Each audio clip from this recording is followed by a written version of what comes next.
recuperar el benestar dels valencians també vol dir recuperar el peatge de l'autopista AP7. Se'n recorda que li ho vaig demanar? Se'n recorda que li vaig dir? No han fet res. Sí, ara li diré el que han fet. L'únic que va fer és evitar la iniciativa legislativa, el projecte de llei del grup Compromís, i el seu govern va dir que no. Era la via més útil, més fàcil, més ràpida per aconseguir recuperar el peatge de l'autopista AP7 que el seu govern, el govern del senyor Zaplana, va prorrogar.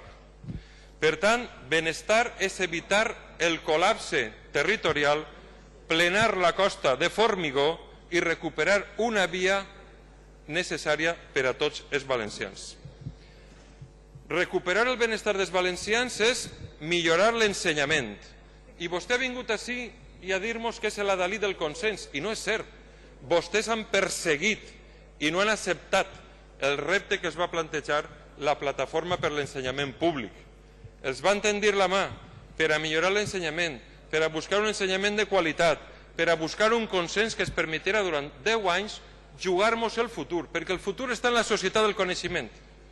El futur està en tindre una bona educació pública. I vostè el que ha fet a aquests sectors és o prens el que te donem o ja t'apanyaràs. Seria necessari millorar el benestar acceptant i negociant un nou marc per a l'ensenyament. Des dels 0 a 3 anys, que seria necessari posar en marxa, com han fet altres comunitats autònomes, l'educació infantil de 0 a 3 anys, fins l'universitari. Recuperar el sentit de consens en l'ensenyament públic i no, com ha fet el seu govern, enviar al paro a 1.250 professors.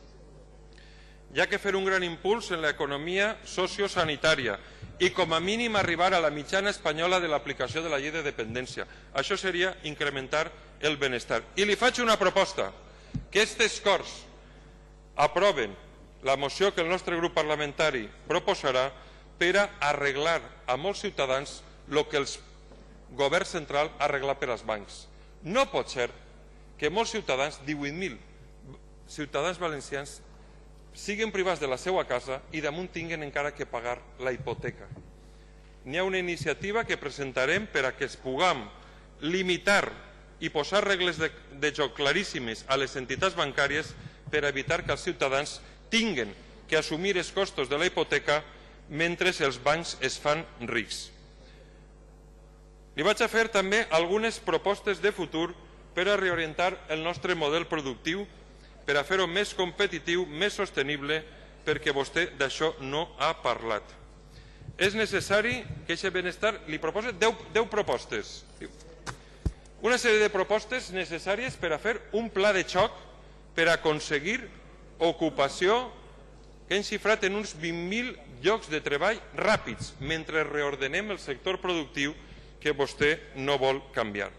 És necessari apostar per la indústria audiovisual, evitar que Canal 9 continue patint la penúria que està patint, pràcticament en un deute de 1.200 milions d'euros.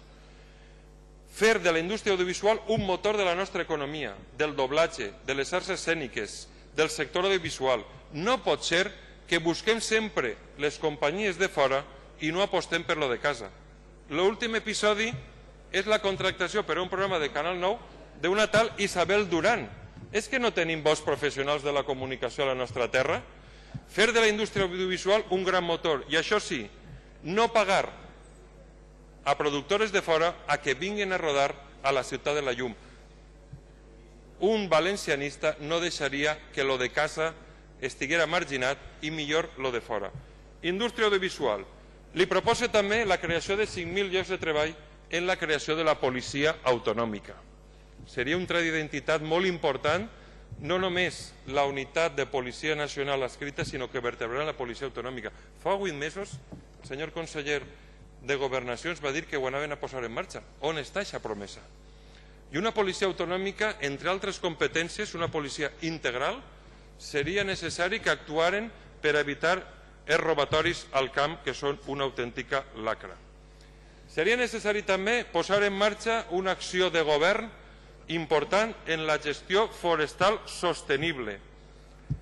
gestió forestal sostenible, perquè els incendis s'apaguen a l'hivern i podem crear molta riquesa, molta ocupació al voltant de les iniciatives ambientals en les nostres muntanyes, en els nostres paratges, i no carregar tot en l'extinció dels incendis.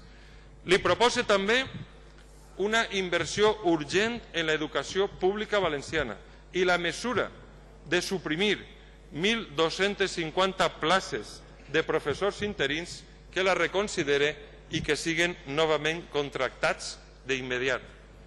Perquè, escolta, els que estem en l'educació pública sabem el dany terrible que se li està fent a l'educació. I un professor no va poder tindre autoritat en classes de 30 a 40 alumnes. Això és una precarització de l'educació pública enorme. Entre ells la meva filla, sí senyor conseller, entre ells la meva filla.